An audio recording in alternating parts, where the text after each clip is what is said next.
Hello everyone and welcome back to another Starfield video. My name is Brian if you happen to be new around here. And for the 185 of y'all, insane number guys, that have hit that subscribe button, we are just 235 from the time of this recording from the mystical 69420, which I'm going to do my best to try and capture and mark that in history. But we got a lot of Starfield news to cover for you guys. We're not talking spoilers here. However, because of the real D, I'm going to shout him out, guys. Go check out his channel. Yesterday, he got to 500 subs over on Twitter. I'm trying to promote him. He's putting out some amazing work on Twitter. He's got a YouTube channel focusing in on kind of horror stuff. He's at 521. Guys, he's tagged in the description. Let's see if we can't get him to 1,000 because we have so much to cover based off of his tweets alone from his eyes on for Starfield. Again, no story spoilers here, just some interesting facts that I think that you want to be aware of. Let's go ahead and dive on in. Darius tweets out, full planet exploration is confirmed for Starfield. This is coming from Pete Hines himself, who answers, yep, if you want to, walk on, brave explorer. This has been a #1 question that I've had in my mind this entire time, and this has me absolutely excited. Here's the catch-22. Is walking around the entire planet fun?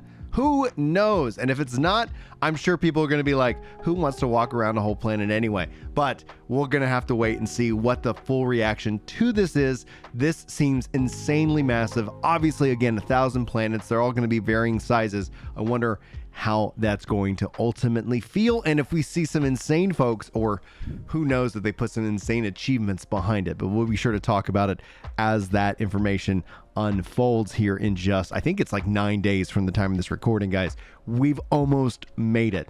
Darius continues to tweet out. He says, based off of the reviews so far for Starfield, little to no bugs found around the 10 to 15 mark of playtime. So, and this also ties into what I've been saying as a dev.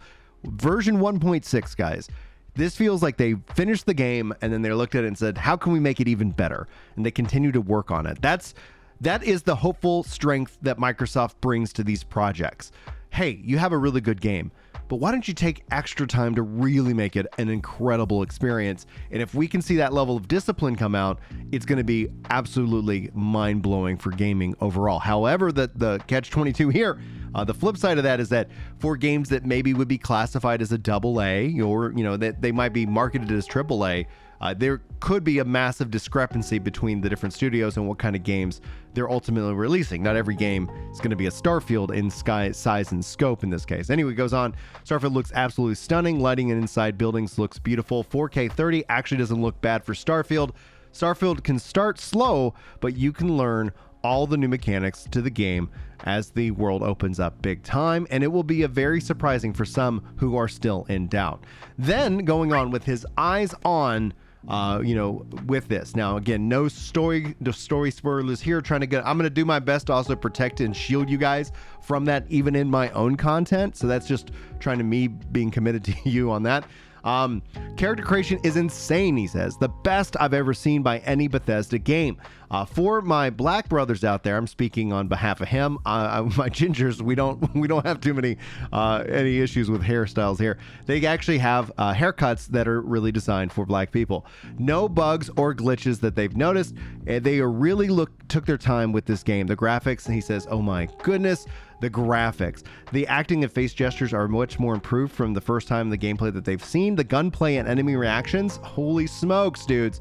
Now that's something that excites me. The thing about action combat, when especially any game, it's all about how it feels. Like, you can see how it looks. It looks pretty great. How does it feel to hold? How does it feel to actually play in those moments? And that's what I'm looking forward to learning. Ship battles and exploration, holy moly. For the people who think that the game just starts off slow based off the leaks, we ain't got nothing to worry about. It's not as long as you think, and people are worried and talking about ultimately the tutorial, the process before you truly get into the game. I know that, like, to kind of reference, Final Fantasy XIV has probably the longest tutorial. Oh, if you think of ARR, the whole base game, as kind of that slow start to the overall better experience that is Heavensward in that case. But I digress. Now, obviously, the thumbnail here is featured. I'm tagging this tweet, which is where we pulled it from. Absolutely fantastic and just too hilarious. Says, OMG, who made this? You guys are wildin', very photorealistic, obviously, with Jim Ryan. Tearing up about the news of Starfield. I hope, and I think that you will probably, like, when we talk about these companies and these gamers, like, the console wars is just something that really truly happens online. So many PlayStation fans, and I didn't cover this. I did a tweet out on this just yesterday, just out of a sense of curiosity. And let's go ahead and bring that up, because what's interesting about it is that when we start to talk about the aspect of people trading in their PS5s for Xboxes, there's been rumored or reports, and when we start to think about how that looks, I put out a poll just out of curiosity. Some people are saying that they've already done it. Some people are saying they plan to. A lot of people just want to see the results. Here's the thing about this. When we start to look at the way of the world, I don't think it's a mass influx of PS5s being traded in for Xboxes to play Starfield, because Starfield is available everywhere except for PlayStation 5. But, like, you have a lot of options to play it. I think more than anything else, this is just kind of the state of the economy. I don't put too much stock into it, but I was just generally curious about putting out that poll. If you voted in the poll, thank you very much. I've seen comments, and we're not going to necessarily go into it now, people talking about how they are trading their PS5s in for the Xbox and for Game Pass. But I think overall, there's just going to be a natural movement. We saw a lot of that. I even seen, that kind of sentiment for people who are doing it for Final Fantasy 16 on the PS5. We do know that exclusives move consoles, and I wouldn't necessarily put so much stock into it. Now, all of that being said, that is the core crux of this video. If you guys are new to the channel, we like to do something around here called Class Dismissed, where you have gotten the information that I wanted to share with you all about the game. And now we dive into the crazy things that you guys say in the comments. And, so if you don't want to stick around for that, no worries. Thanks so much for being here. But if you want to stick around and have these conversations, I got 2 comments that I'd like to highlight for you guys here today. Jasper kicks us off with, my concern for Starfield is the fact that the NDA is not been followed, which makes me highly suspect to these being paid reviews. Telling everyone who gets a copy to speak about it to grow its hype should not be allowed. So many people are going to be overhyped, and the game will get a worse rating for it. I know not everyone is paid, but that doesn't subdue my suspicions. I will be playing it for myself and criticizing it to the highest standard due to the overhype and the leaks that are coming out. So, question to you guys, how does hype impact your overall expectations? Does it set them overboard? Does it set them underboard? Now, the hard part for me, like, the thing is that yes, there is leaked footage out there. We're not using it. We're not showing it. I'm not watching it because I want to experience this as a moment, kind of a core memory that we're going to all have as gamers, all at the same time. And I think that's something generally to be championed, but it doesn't mean that if you want to go look at it, that your overall experience is going to be ruined.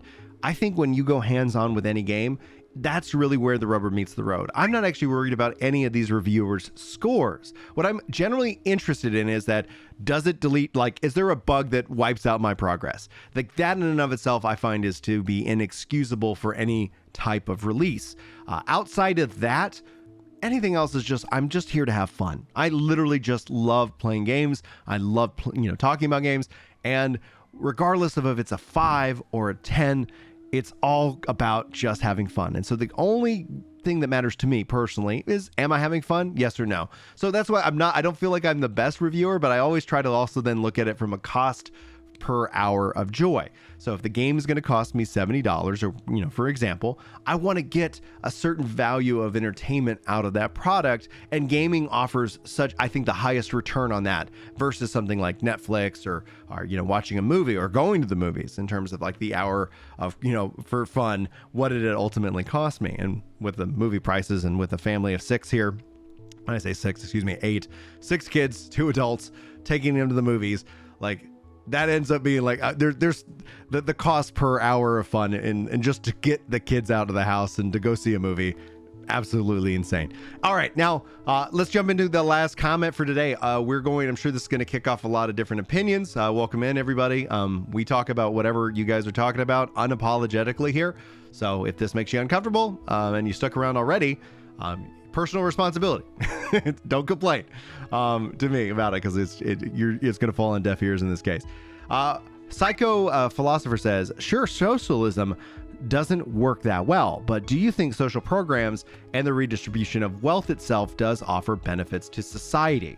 So here's a lot of things. Like, one of the things I look at in terms of modern society right now is that if in any government, and if people want to label me right or left, they're both wrong, because I think a lot of government now, especially in our modern society, is about having the people fight each other, and rather than essentially work together to actually make a better sense of the world for each other.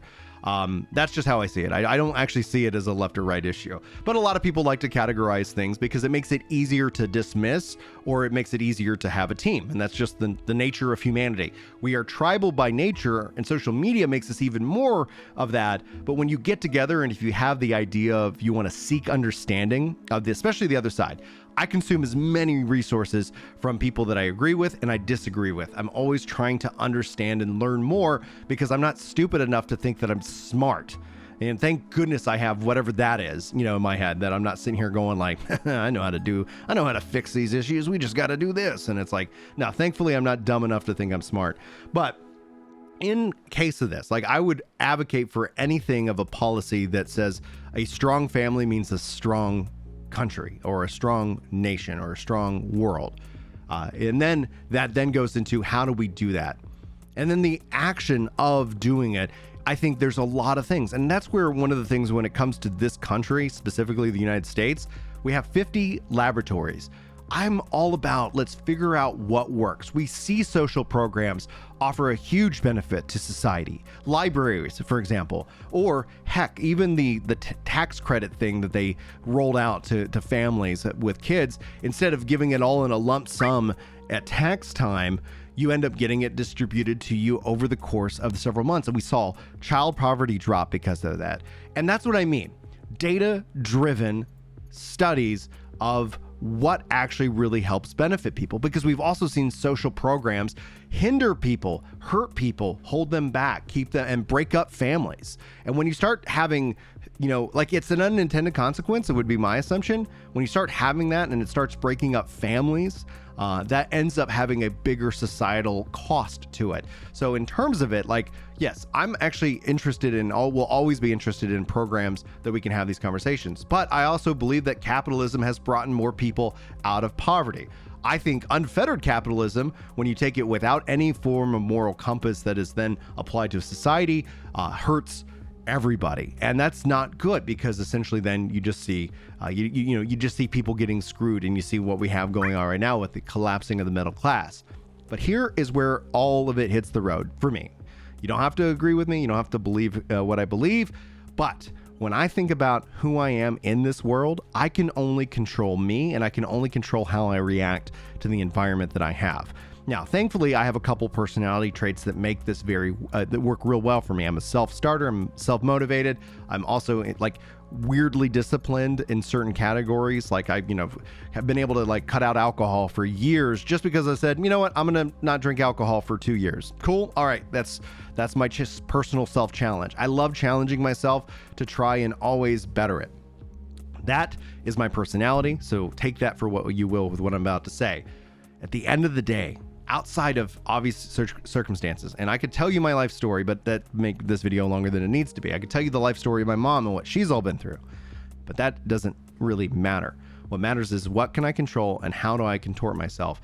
And I'm going to always champion personal responsibility for everybody. If you're waiting around for the government to do anything for you, you're going to wait around probably too long. This is the same thing with the student loan program. A lot of people talk about how their student loans are going to be forgiven. And the studies show that maybe 2% of the student loans actually do get forgiven. And so that a lot of people end up finding themselves in a world of hurt because they've been lied to. And that's really what it falls down into, my opinion. So what can you do about it? Me and my wife, it was hard as hell. We worked hard. And I'm talking like really hard, and I never want to do that again. And thankfully, because of that experience, I don't want to ever borrow money again. But I paid off $100,000 of debt, and it was absolutely painful, and I did it, and I never want to go back into debt again. But I see a lot of people who get caught into this. You're over marketed to. Like, we just saw the credit card system hit $1 trillion in balances. And what that tells me is there's a lot of people hurting, and a lot of people who have been lied to by banks and who've been told a belief that, hey, you need debt to succeed, but really it's a trap. And yes, there are situations where people win with it, but when you go back to the data and the numbers, you see people just, it's not the vast majority. It's like we've got this lottery system. We all think we're going to be the big ticket winners, and it ends up just kind of biting us in the end. And it really, really, really sucks. And so how do I contort myself, right? Personal responsibility. I deny myself a lot of worldly pleasures. I have an old ass truck. It barely runs. And, you know, like, there's a lot of things that I just have to say no to. And learning to say no to yourself is painful, and I'm glad that I've had that lesson. And this isn't to say that your life doesn't suck, or it's not fair, or there are forces that make it harder for you than they made it harder for me. But I'm just telling you, my personal belief is that I do not see a lot of rescuing happening unless you're one of the biggest banks or the biggest donors in the world. And since I am not this insanely independently wealthy person, I gotta have to play the cards that I get, and I'm not waiting for some kind of white knight to come in and write in and financially save me and my kids. It means I just figure it out, right? And that means that this could sound very, unempathetic to people's situations, but trust me when I've said that I've been in the poverty of this nation. I've lived that experience. I've also lived in an opulence. I have a very weird life story, and for me, it gives me the ability to appreciate the nice things in life, but not be owned by the nice things in life. I don't need nice things to feel good about myself. And that gives me a level of freedom that I wish I could kind of just distribute to the rest of the society in and of itself, right? But anyway, that's that thought on that one. I'm sure we're going to get some fun comments. Thanks, guys, for hanging out for this video. Hopefully you enjoyed. If you did, hit that like button, hit that subscribe button, and welcome in. We talk about life and games here, and that does mean a lot of people who just don't like the life stuff. I get it. I'm no judgment. You do you. I welcome in everybody, and I love everybody who's here, but that doesn't mean that you need to be here if for some reason anything I say ruins your day. The whole goal here is to put something good in your feed once a day at least, and that's it, and that's the goal. Anyway, thanks, guys, for being here. Hopefully you have a great day. Hopefully I'll see you next time, but until then, take care.